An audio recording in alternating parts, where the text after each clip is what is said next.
Good morning, everybody.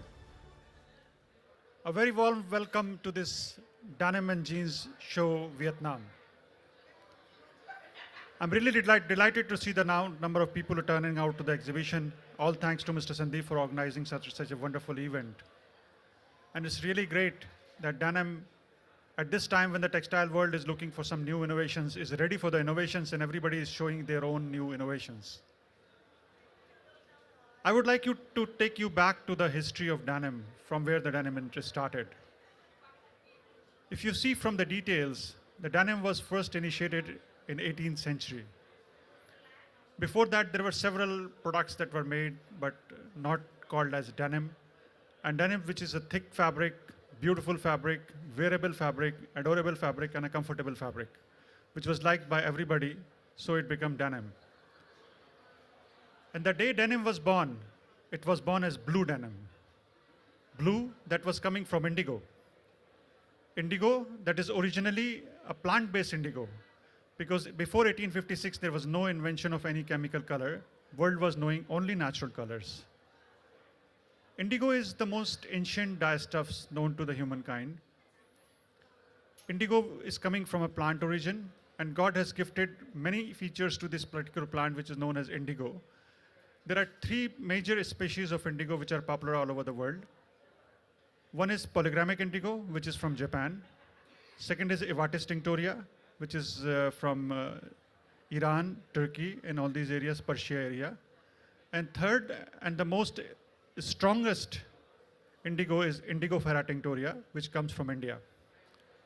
The Indus Valley civilization, which was Mohenjo-daro and Harappa time, take you way back to before Christ, was also knowing to the indigo dyeing, and that was all coming from the Indigo tinctoria. Then after the British government, they took this indigo as a big business, and a lot of indigo was exported from India to all over the world. And people love to use that as a product of India, because indigo, as from Indigo tinctoria, is the most strong and lovable product. But at that time, when we talk of the time when the indigo dyeing was started, there were no as such chemicals or auxiliaries available. Then how come we were reducing indigo? Because right now everybody in this denim world is aware how the dyeing is happening. You need an alkali and you need a reducing agent as a hydrosulfide or something to reduce it. And then unless if you don't reduce, you cannot make this indigo dyeable. It's not a water soluble color.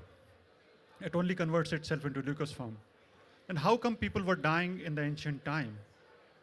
The fact of the matter is that God has gifted Indigo tinctoria with tremendous abilities, and the leaves that it contains, it is having ability to keep indigo in the reduced form naturally.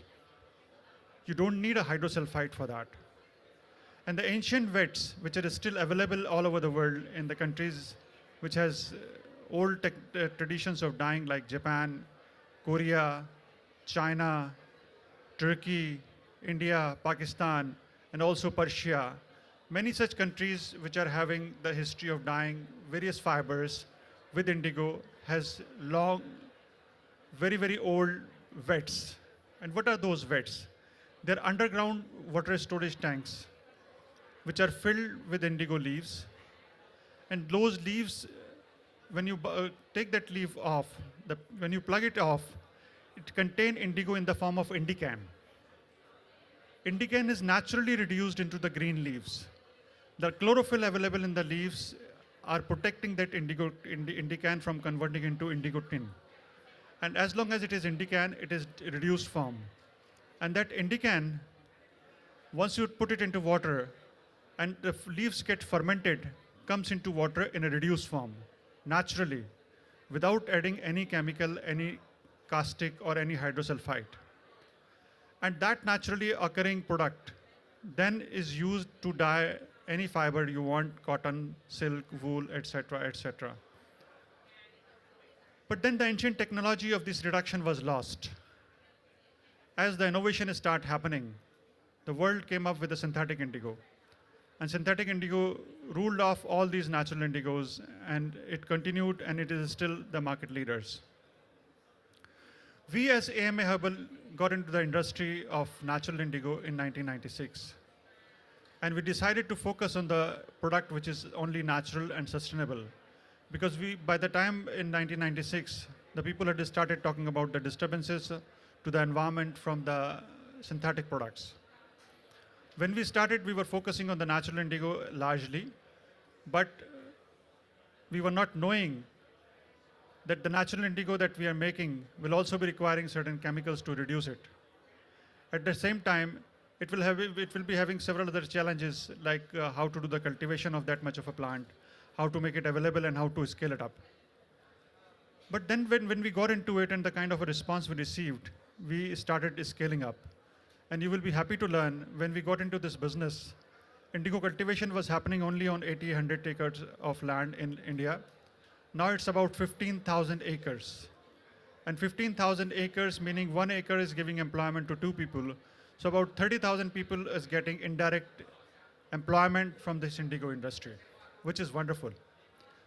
Because denim industry or the textile industry, we just heard in the beginning of this program at the inaugural speech, that in this country of Vietnam, about 3 million people are employed in the garmenting industry or the textile industry, which is a very large number. And that employment generation is the biggest social responsibility that anybody can ever do. So that's a great thing that it is doing. So in cultivation, we are doing that kind of a benefit. Then after the cultivation, we started sending the product in the powder form. And many mills all across the world are using for many, many years, from Turkey, from India, from Pakistan, from Bangladesh, and also from Japan. Many countries are having many mills who are using our bio indigo for many, many years, and I thank them from the bottom of my heart. But they were not able to do the scalability of the bio indigo. The reason was cost. There was no problem with the shade. There was no problem with the fastnesses, there was no problem with the availability, consistency, everything is fine. That's why they are able to run it on a rope dyeing or the slasher dyeing. The main problem was the cost. And at the same time, with the invention of liquid indigo, liquid chemical indigo, the people have been turning their facilities into the usability of the liquid indigo. That was a great thing that the liquid indigo's innovation did, because then you don't need to reduce it, you can directly use it. And it's easier, it's convenient, and it's much consistent. So we were working on making the indigo as liquid indigo. So in the process, what we did, without using any hydrogenation, without using any electrolysis process, we went back to the ancient process of the wets, where the indigo wets were made, and they were all biologically reduced. But the problem was that the moment you take out from the wet, it is unstable, and you have to use it immediately, otherwise it will die. The reduction will not be there, so you cannot dye it any further. But that's where I thank my technicians, my chemists who work day and night, and they established a process where they stabilize this biologically pre-reduced indigo into a form where it can be supplied and has a shelf life of 6 months without any problem. It is well tested. We made this product and we declared it to the world, and I'm happy that we officially launched it in the Japan exhibition of Genuine Jeans, and it was well accepted by the people. And from there to this, like it's a 3-month journey. In this 3-month, product has been tried on rope dyeing. That time we were showing just the powder or the liquid form. Now we have a dyed product. You can come to my stall and have a look at it. So product is well defined and it's well accepted. And on the top of it, it's much economical. So this is the most ancient way of indigo dyeing that we have done. We have established this liquid indigo by doing pre-reduction by a biological method using some bacteria and fungi, then preserving it using some eco-friendly stabilizers, and supplying this in a non-nitrogen filled container. So the transportation is easy. You don't have to buy those huge quantities of 1,000 kgs of containers or maybe a container load. You can buy a smaller quantity also to start with. And on the top of it, the maximum benefit is that if you were dyeing with bio indigo, the upcharge was about 35 to 40% on a fabric. Whereas in the liquid form of indigo, the upcharge reduces to 15 to 20%. And that's a very, very big benefit to the industry by having a benefit of about 20% cost upcharge.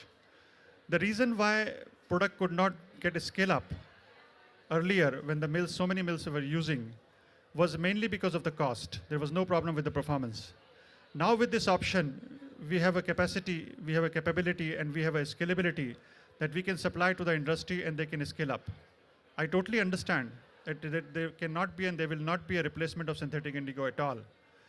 But a niche market of the product, which is about 10 to 20% of the whole denim production, that's where we target.